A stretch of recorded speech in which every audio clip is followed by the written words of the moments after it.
As soon as I drink the pink liquid, I fall asleep. The red dream was a massage and a beginning. The ship of white dreams showed me my worst fear, and I became it. And the candy apple red and blue dream let me see and live the sweet and sour, the cocktail of life, with no muse or guide.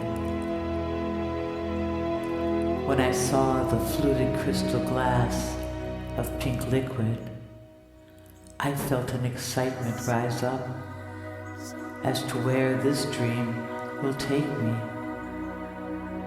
Colors are now my favorite altered state. His voice is not always in my ear, yet I do feel him close by. What was the last thing he said to me?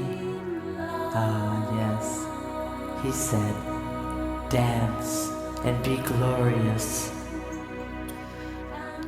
I call his name out loud, asking, "Are you here?" And he answers, "Always." I smile deep inside and feel that I am not alone. The air shifts and I smell the odor of polished wood. There is a flute playing on the mountaintop.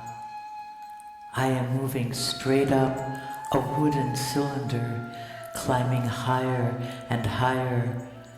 My arms are now locked behind my head, not in repose as I was on the sofa, but more like a restraint has been applied. Oh, what is happening to me? I cry out. I am hoping he will reassure me, but he says nothing. I have learned over our time together, almost 2 years, that it is not when I think I want to hear it or need to, but when he wishes to speak, he does. And now he wishes to speak. Get up and explore. But how? My arms are tied behind my head.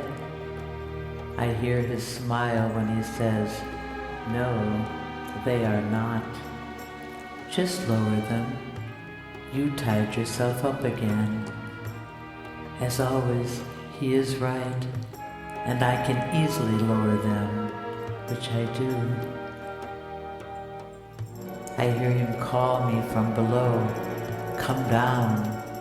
I wave, "I'm coming." I make a promise one more time to not paralyze myself over imagined restraints.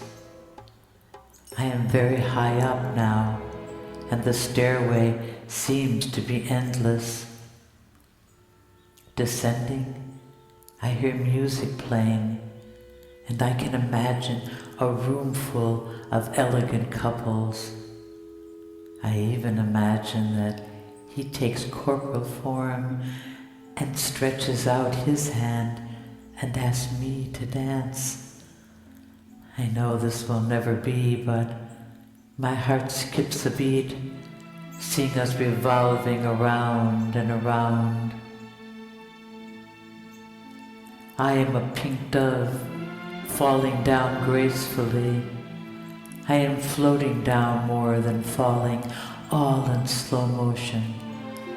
How exquisite this feels, like I am as immortal as he is, and that I fear nothing and enjoy everything with passion and trusting. I land on a cushioned divan. To my shock, I find myself staring into the giant face of a woman looking out at me from behind a veil. She does not move or blink, and I am beginning to think she is only an image when I hear her beautiful voice speak. Why are you here? She asked me in thoughts. Her voice is like the flute in the mountains. Her tone plays in my head more than it speaks to me. But it is a very real dialogue, and I am thrilled. I have communicated once again with a life form from another world. I tingle in this room of rose pastels and the rich brown of the wood and bronze. The music that comes and goes, waltzes, flutes, and symphonies. Oh, how can all this be for only me? She asks again, why are you here? Without hesitation I answer, to dance and be glorious. I am caught up and am now dancing with what I feel are hologram images of more dancers, all of them so graceful, their eyes closed in ecstasy. They sing to me in voices that harmonize with the music. I open my mind, wishing to be like them for the length of this dance. Then I am them. I sing in floating notes of pinks and bronzes, and we are truly glorious. I shout, yes, I am glorious. We are glorious. All of us sing this phrase and dance. You are glorious. His deep voice joins the choir of our dance. I am dancing with him. It is not corporal, but I feel him glide with us all. His deep voice tones blend with our voices. Time stops. Just when I'm wishing to stay forever, his voice brushes my cheek and he whispers, it's time to find the door home now. I dance, flying out the door, and the cloud of colors calls me home. I don't want to leave him behind, but I also feel the liquid waning inside of me.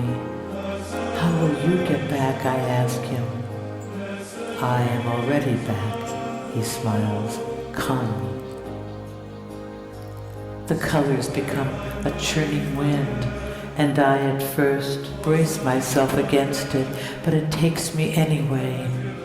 I am being carried home on a windstorm of color, and as we get further away from this land, the color begins to increase.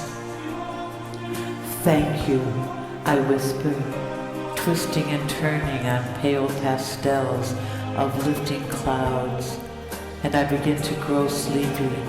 I lay down on the beautiful colored streams of air, and I feel myself slipping back. It's perhaps like death, or maybe like being born, but I am powerlessly at peace.